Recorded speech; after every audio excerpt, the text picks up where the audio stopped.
Obviously, knowing that I had to do the transformation between becoming a soldier and going back to Cornwall, my home, and trying to be a civilian and trying to be a good civilian and getting a job, and having the stress also of my ex-partner being pregnant with my daughter, who's now 4 years old, and she's fantastic. It was quite difficult, very, very difficult. But I did it, I did it. Initially, I probably did it to make sure that the baby had a good world and had a good upbringing, and, she was going to be brought up well and everything. Unfortunately, me and my ex-partner split up, and they moved back to where they come from, where I did my basic training. I stayed in the south of England and just went up there to visit the baby. It's quite a testing time for me, but this is the part now that I'm supposed to be talking about, is how I tackled and how I deal with my PTSD. If this does help anybody here today, then please take it away. It might just be a unique thing from me and perhaps for Martin as well. The way I handle my PTSD, when I left the army, I tried all sorts of different jobs, as you do, to keep in shape, and a bit of building, a bit of building site work. I was not very good at anything really, apart from I did what I was told. I was smartly presented, etc. I had good discipline. My job that I've always wanted to do, you're going to laugh your heads off right now, is I wanted to be a children's entertainer. Transition number one. So I wanted to work with children. My mum, my sister, and even my dad did it voluntarily, have worked with autistic children with learning disabilities. This is what I wanted to do all my life. And what I did was I applied to a holiday park as a normal entertainer to entertain children who are on holiday. And that was my first job, my first proper job after being an infantry soldier. You can imagine the questions I got when I was on stage, from coming back from a war situation in Basra to entertaining Johnny age 4, and I'm dancing with a 6-foot rabbit. Yes. We won't talk about drugs right now, but that's fine. It was a real rabbit, honest. Obviously every park has a different sort of, they go inside a big teddy bear mascot, and the children obviously love it and they think it's real. So did I.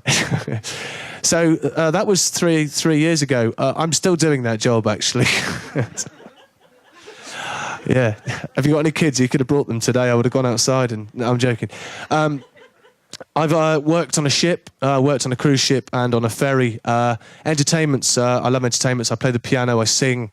Obviously, I'm a compere. I do comedy. Not today.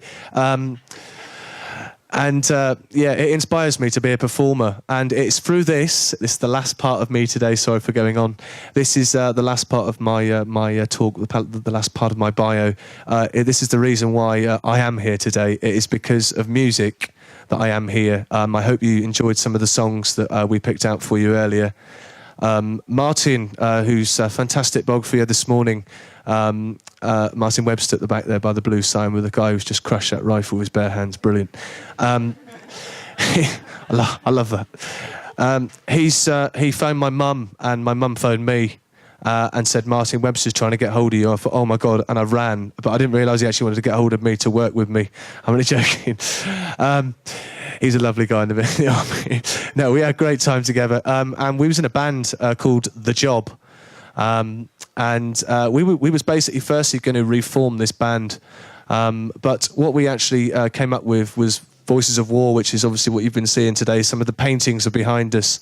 Some of you have bought CDs. Thank you very much. I can now get on the train back to England when I get home.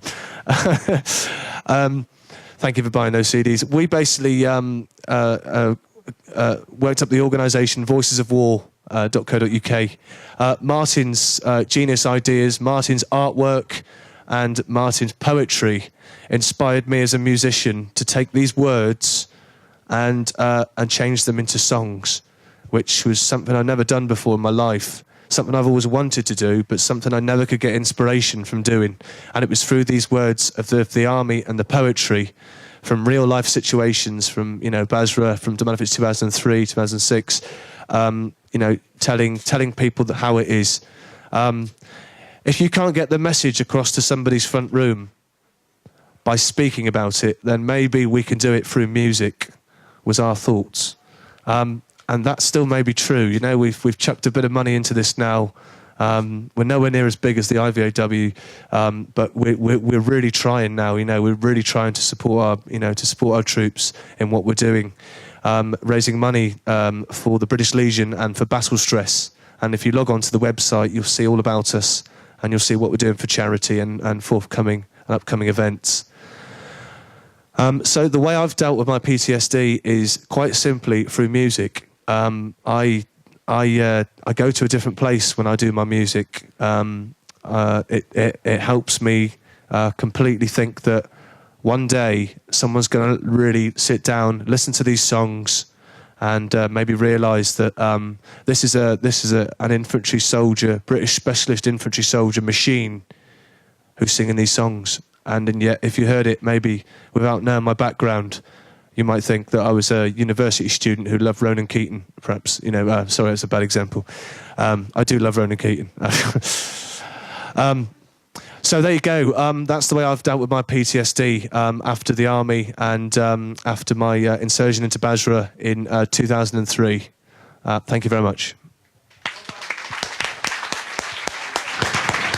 Yeah, I'd like to thank